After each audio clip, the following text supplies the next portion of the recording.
Good morning and welcome to Northminster. This is not the service that we had been planning for this morning. After the events of last Wednesday's attack on the Capitol, we ditched our planned service and did an about-face in a different direction.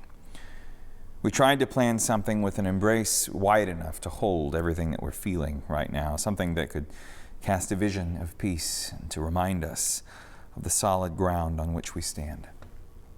And as a result, we ask for your grace for the service today because it might not be as polished as you're used to, but we hope that it makes up for that in sincerity. Despite whatever feelings, concerns, fears you have encountered this week, I want to offer now your weekly reminder that you are here in this moment. And as we prepare ourselves for the hour ahead, we invite you to take whatever steps you need to take to experience that presence more fully. And now, as you're ready, would you join me in blessing our time together, this morning based on the words of a Jewish litany?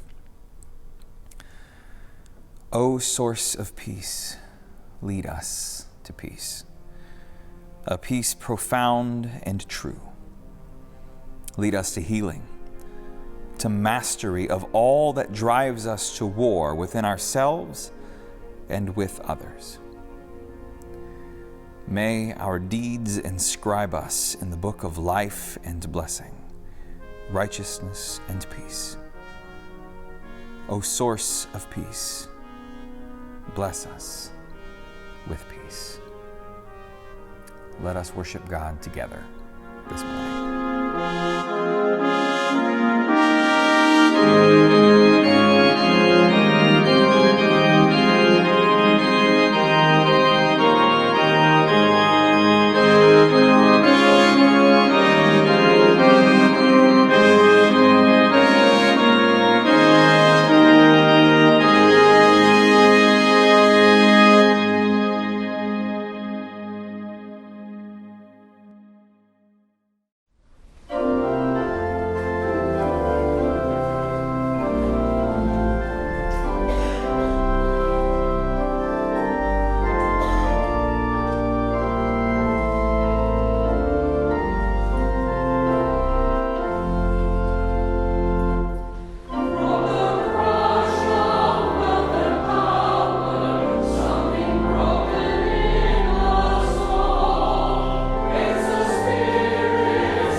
In a week like this one, we have each experienced a range of emotions in response to the news and events on the national stage, as well as in response to whatever personal events are taking place in our own lives.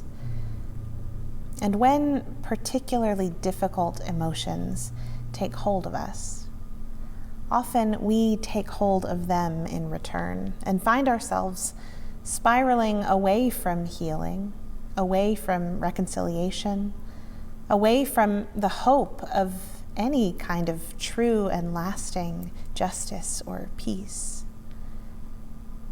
Outrage will not get us there.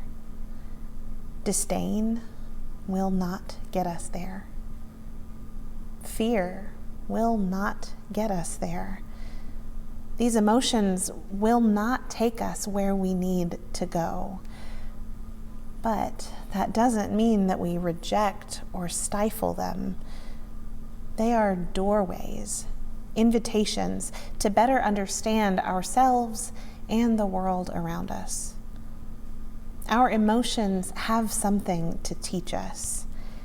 And when we can relate to them in a healthy way, we have the opportunity to grow and to better do the work of God in the world around us. So in that spirit, this morning, I'm going to lead us prayerfully through an exercise called the pause. It's a process that is designed to help us in the moment when we find ourselves in that kind of emotional spiral, when we experience an emotion taking control of us. And it's only through engaging with that emotion that we can convert that emotional energy into a compassionate response. This process is aimed at teaching us to return to the present moment, where we have the ability to see reality as it actually is, rather than seeing it through the lens of all of the stories and fears and past experiences that we are so prone to projecting onto it. All it requires of us is our presence and an openness to pay attention to what our bodies are already communicating.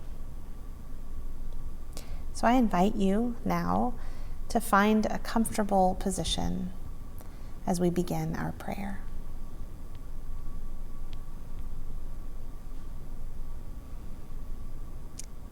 P. Be present. Plant your feet firmly on the ground. Feel the weight of your body on the seat. Notice and bring awareness to the places where your body is touching the chair or the floor. Whatever is happening in your mind may or may not be real, but we know that these physical sensations are real, here and now. Feel your breath as it rises and falls, and become aware of the sensation of grounding through touch and through the breath.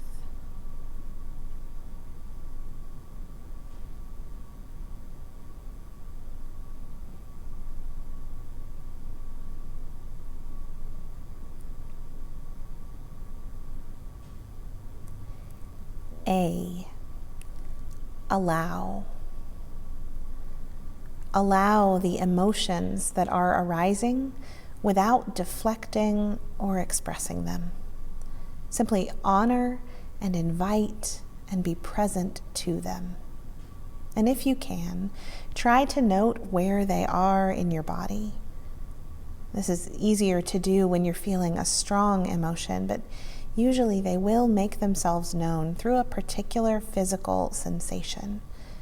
So see if you can pay attention to where that's happening in your body.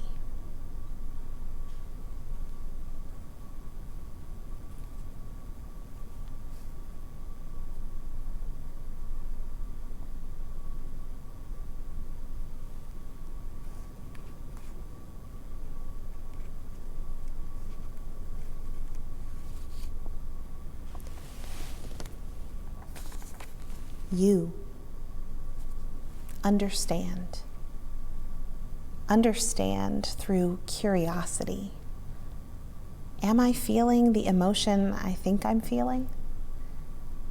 Is there an emotion behind the presenting emotion? Ask your body and try to cultivate a willingness to sit with it until understanding comes.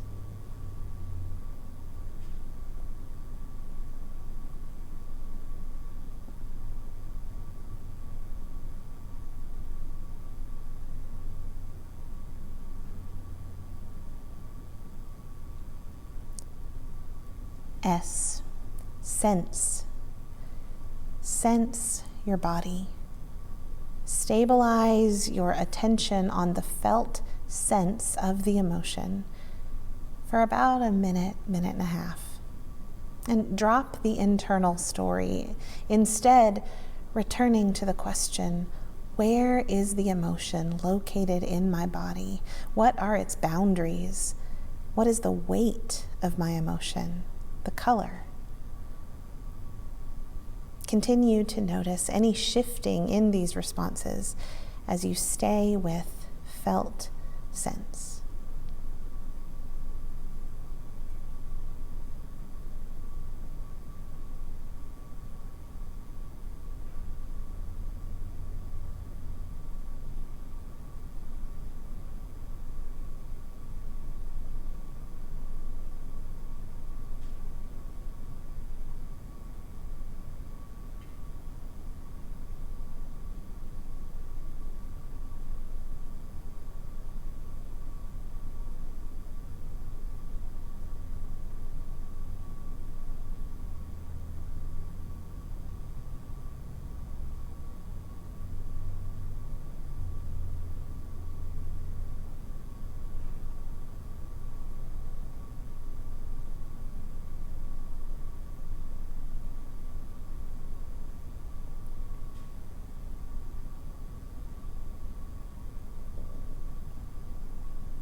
And finally, E, engage. In the wake of this exercise, engage the self with the compassion that emerges from the deepest part of who you are. And in so doing, engage the world with that same compassion, embodying the love of God. Amen.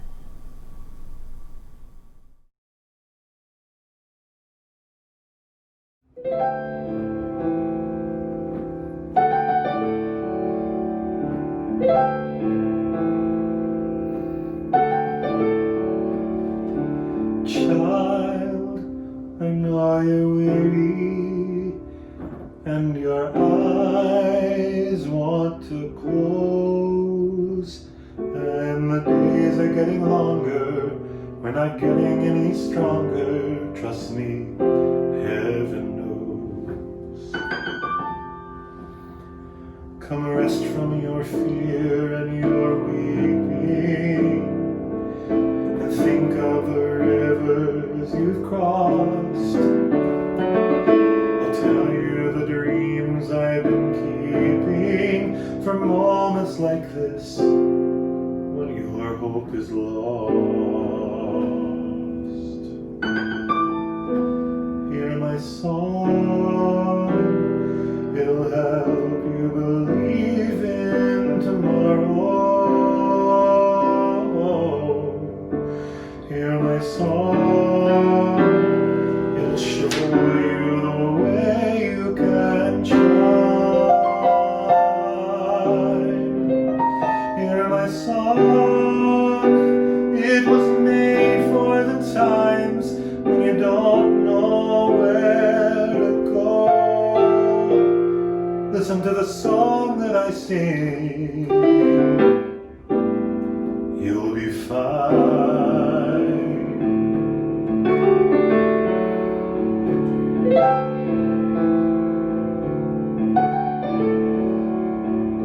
Child,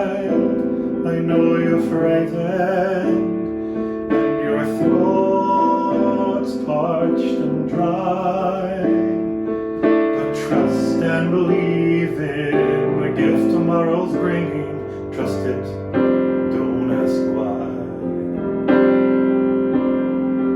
Come rest from your fear and I'll tell you the things that you know but forget. The lies no one ever could sell you. I know that it's hard, but don't give up yet. Hear my song, it'll help you believe in tomorrow. Hear my song, it'll show you the way you can shine. Hear my song, it was made for the times when you don't know where to go. Listen to the song that I sing, you'll be fine.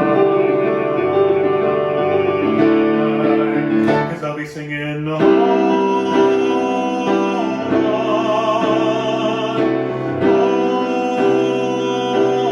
night. I know it's dark right now, but just believe somehow that soon there will be light.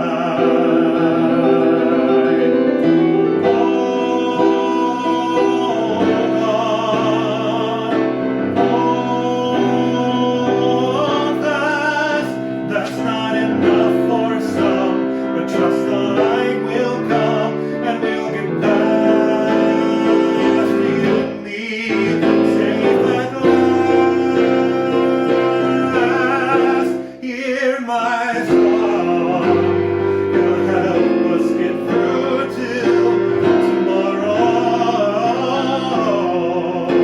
Hear my song, it'll help us survive all the pain. Hear my song, it's the one thing I have that has never let me down. Listen to the song that I sing, listen to the words in my heart, listen to the hope that can bring, and we'll start to grow and shine. Listen to the song that I sing and trust me, we'll be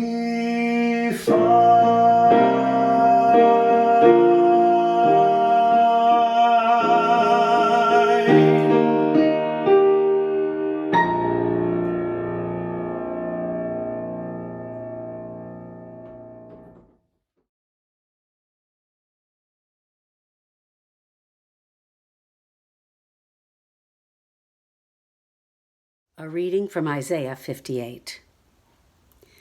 This is the sort of worship that pleases me. Remove the chains of injustice.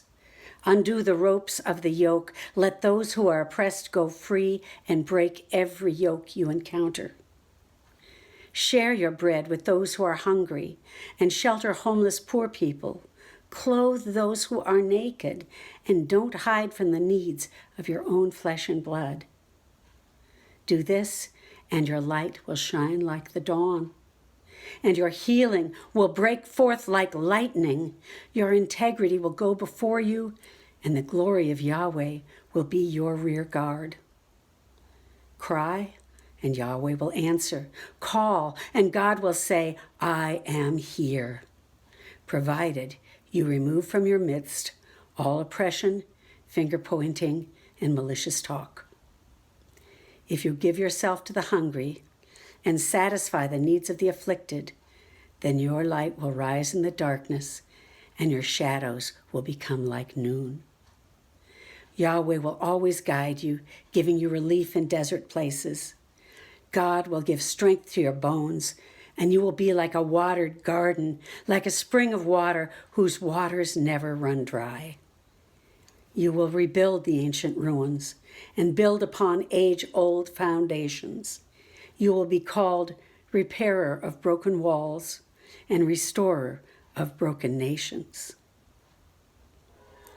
This is one of our sacred readings.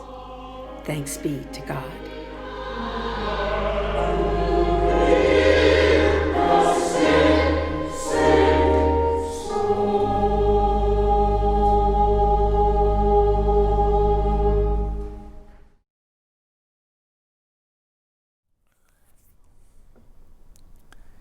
Dear Church, as I write this on Thursday afternoon, I am still struggling, like many of you, to parse out my thoughts and my feelings. I'm still trying to put yesterday's events into a coherent narrative, still trying to work through my grief and fear of the future, still trying to plant my feet on the ground of hope. There's not much I feel I can say today with any level of polish. But rather, in moments like this, all I can do is stand on the ground I know for certain is beneath me. Sometimes I mean that literally. I literally have to feel the ground beneath my feet and the breath in my lungs, or else I'll be swamped with the stories readily provided by my imagination. Right now, however, when I say the ground I know for certain is beneath me, that's not quite what I mean. What I mean is there are so many complicated and frightening factors at play that there are only a few things I can say, whether from research or faith, or most importantly from my own experience, with any level of clarity and confidence. So this morning, these are the only gifts I have to offer you, and I pray that they are enough. The first thing I know is this. Within us, there is an internal landscape of predictable patterns, but it's a landscape that few of us have taken the time to explore or illuminate for ourselves. In middle school, most of us learned that humans respond to conflict with a fight or flight reflex. And while that's true, it's only a small part of a much truer story. Here's the rest. When faced with conflict, the most basic and oldest part of the human brain is wired to respond in one of four ways. Some of them, sometimes they're called the 4 F's. We fight, we flee, we freeze, or we faint. And we all know what this feels like. We only have to reach back as far as Wednesday to see them at play. Faced with a conflict, some of us reacted with the urge to fight, to bow up and demand a show of force, to counter-dominate those we perceived were trying to dominate us. Some reacted by fleeing. We turned off the news. We ate copious amounts of food or drank copious amounts of alcohol or whatever our numbing agent of choice, so that we wouldn't have to deal with the painful or unpleasant story unfolding on our screens. Some reacted by freezing. We couldn't think of what to do about it, but we couldn't look away. We were rooted to our phones, speechless, with static hissing in our brains where there was once the capacity for rational thought. And some of us reacted by fainting. For some of us, the input overload was quite simply too much. And we might not even remember what we did. Our bodies took over and just shut off. Fight, flight, freeze, faint. These patterns are well traced, and there's no shame in any of them. It's how you learn to keep yourself safe, if not personally, then on an evolutionary level. And it's entirely understandable why you had the reaction that you did, whatever it was. This is not a sermon to say that any of those things are wrong. This is a sermon to try to help us understand. And there are two things about these 4 F's that we need to understand. The first is this, that many of us are slaves to these responses. We go on automatic, they take over. But the second thing is this: none of those reactions do a thing towards peacemaking or conflict transformation.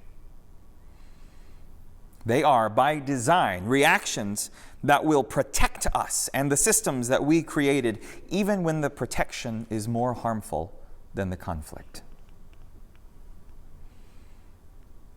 So the second thing I know for sure is this: in order to work for peace and understanding, for tomorrow to be different from today, then we have got to learn to transcend those four reactions. To transcend fight, flight, freeze, and faint. And it is not a matter of willpower. It's a matter of research-based and intentional practice. The research shows us that there really is only one way to transcend these reactions, and it is through the practice of mindfulness meditation. I'm not exaggerating when I say that mindfulness is a superpower and a silver bullet. I am convinced that when our scriptures say that Jesus repeatedly went off to a solitary place to pray, this was his practice, because it's the only thing that could lead us to live the kind of gracious and peaceful and reconciliatory life that he managed to live. And the reason that mindfulness is so powerful is that when we practice, whether we're focusing on our breath in a breathing meditation or our body in yoga movements, we are training our brains to see rather than react to our thoughts and our feelings. We see them rise and fall. We see them approach and pass by. When we practice, we train our brains against our brain's automatic response to attach or react against those thoughts and feelings, and instead just watch them with curious compassion. It's the difference between standing in the rain and standing under an awning watching the rain. It's the difference between looking out at the world from inside a cloud and standing on the ground watching the clouds pass through a spacious sky. Through the practice of mindfulness, we train ourselves to see the 4 F responses, the 4 automatic reactions as they happen, and choose not to let them take over. We can see them without attachment and without aversion. And once we're out of it, then we can start the vital work of asking questions, of looking deeply into each of them. We can start to try to understand what's going on in ourselves and in others. We can start to be curious about what we're really afraid of and why. We can start investigating what watered the seeds of the suffering in front of us, how we can stop watering them, and what we can do to water different seeds. We can start to really understand, and that makes the difference. Because here's the third thing that I know for sure. In order for someone to change their mind about anything, whether it's racism or a rigged election, they must know first and foremost that they are understood. They must know that they are loved and cared for. And this is the only way that positive transformation can take place. And it is a state that remains unreachable until we can learn to manage our 4 F responses. It starts with us learning the art of understanding, of non-judgment and non-violence with ourselves and then with others. Peace out there begins in here. And after that, when someone has reached a state where they know that they're understood, when they have heard their fears and their needs reflected back to them without judgment, that is when a person can hear the stories of the one in front of them. That's when they can hear the needs of their siblings, can understand the suffering and the pain of others. And our mirror neurons kick in, and empathy is possible, and conflict begins to transform. Now, the third thing, and I'll be honest, this isn't something that I know for sure, but it's something I strongly suspect. None of this can happen on the internet. Social media, whatever its potentials were or are, has become a reductionistic echo chamber, and its lack of mediation or sense of ethical responsibility is directly responsible for what we saw on Wednesday. Twitter and Facebook, they might have a role to play yet in the healing of this wound, but our learning to be mindful of our F responses, our viewing others with empathy and communication, talking to them with honesty, I don't think that can happen in posts, tweets, or comments, as easy as they are to turn to.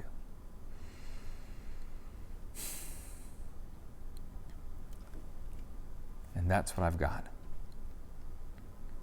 That's what I've got to offer you this morning. There are no ready-made Bible stories that come to mind, no piece of spiritual philosophy or easy rhetoric of hope that I want to throw at you, and you should be suspicious of anybody who does. These are the things I believe most deeply to be true.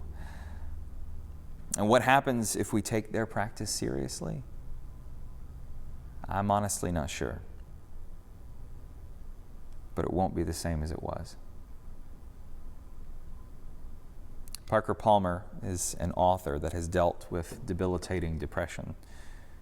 And of his struggle, he wrote that the biggest thing he's learned about suffering is that it doesn't let up until you try something that works. After years of trying the same patterns over and over, he wrote, life pushed him lower and lower, all the way down, until he found the bedrock life wanted him to find. I think we have a ways to go yet. Lower and lower. But I also believe we will find that awareness and understanding are our bedrock. They are the only way to love and to healing. You might feel overwhelmed right now, and that's understandable. But that overwhelm is an alarm bell showing us that something is not working, and it will get louder and worse until we listen. So, friends, may we learn to be mindful of our urges to fight or flee or freeze or faint, rather than letting them blindly drive us. Learn to lead with curiosity and understanding rather than judgment. Practice becoming the kind of people for whom peace is a natural byproduct. And then when it comes time to do something, whatever that is for you, whatever you can contribute to this world that brings you to life, then you'll be ready.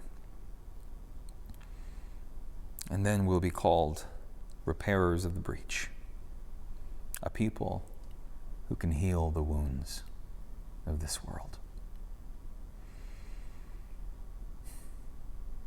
Amen.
The road before us is uncertain and long, and we need sustenance if we hope to make the journey. Whoever we are and whatever is ours to do, there are certain things we need for our spirit and our body to incarnate the love and peace of Christ. Around this table, we break the bread of life and share it with all. We are nourished on the road by the love and the purpose that it provides. Likewise, around this table, we pour the cup of grace and share it with all. We are nourished by the limitless grace with which it surrounds us. May these elements strengthen us on our own road as we step back out onto the path to take the next step and the step after that. Amen.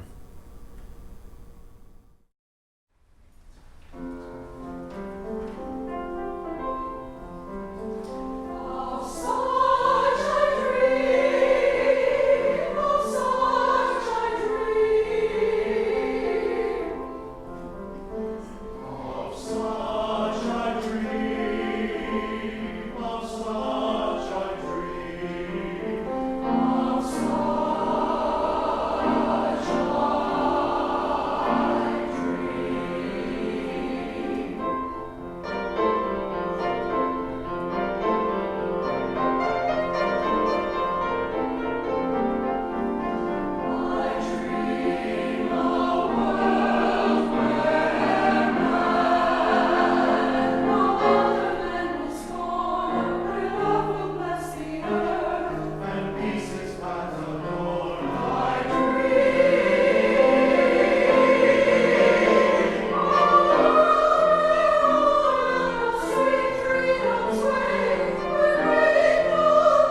Our Father, who art in heaven, hallowed be thy name. Thy kingdom come, thy will be done on earth as it is in heaven. Give us this day our daily bread, and forgive us our trespasses as we forgive those who trespass against us. And lead us not into temptation, but deliver us from evil. For thine is the kingdom, the power, and the glory forever. Amen.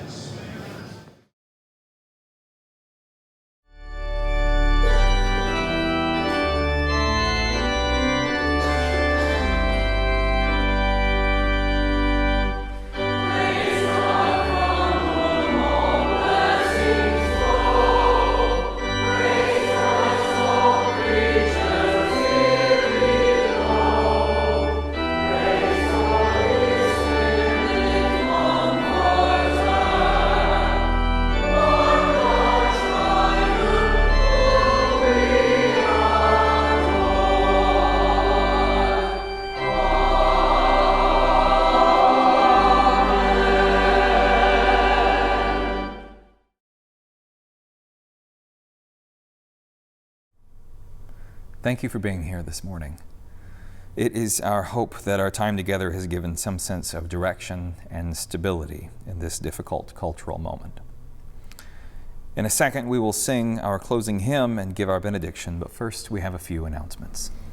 One of the most helpful ways we can ground ourselves in the present, in what's real, when we're feeling less than grounded, is by surrounding ourselves with supportive community. We want to offer a reminder that there is a space each week directly following the service for you to see other Northminster faces in what we call our virtual narthex. There's no agenda for that space, but it's an opportunity to say hello, to check in, to remind ourselves that we are not alone. The Zoom link for that space is always the same, and you can find it at the very bottom of the weekly newsletter that goes out or at the end of the email that goes out on Sunday mornings, that email that has the order of worship in it. And finally, as always, if you believe in what we're doing here, if in this space you have known something of the sacred and have found meaning in what we do, then we invite you to please consider supporting us financially so that we'll be able to continue in our work of creating spaces of healing, of mercy, and of hope.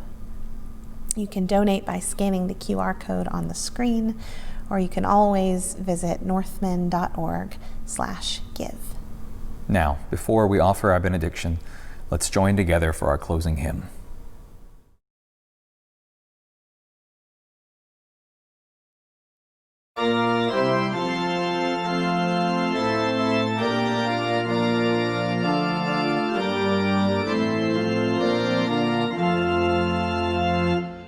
Healing comes when hurting children seek the solace of God's love. When our hearts are fully open to God's grace, then we can move from the wretched isolation our calamities can bring to the comfort of community where all folk can once more sing. Understanding human weakness and accepting who we are, every frailty, every blemish, every burden, every scar, holds the key to start the healing and our morning spirit shed. Holy presence in our conflicts is the grace-filled common thread. In the midst of tears and chaos, we feel helpless and alone. Guilt and lack of understanding of each other sets the tone, while we know that we will never on each principle agree. We must find a way to reconcile and embrace diversity. Free us, God, from the enslavement which our division holds us bound. To your sweet emancipation, where a new way can be found. Free at last to work together for the good of humankind. Through diversity find strength and real community to find.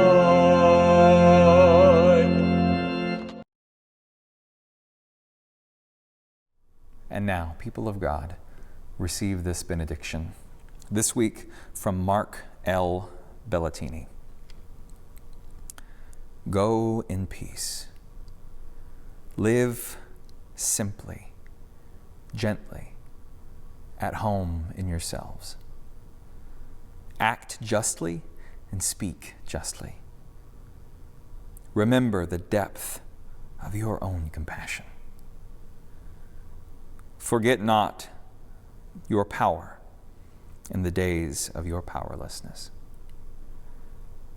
Crave peace for all people in the world, beginning with yourselves. And go as you go, with the dream of peace alive in your heart.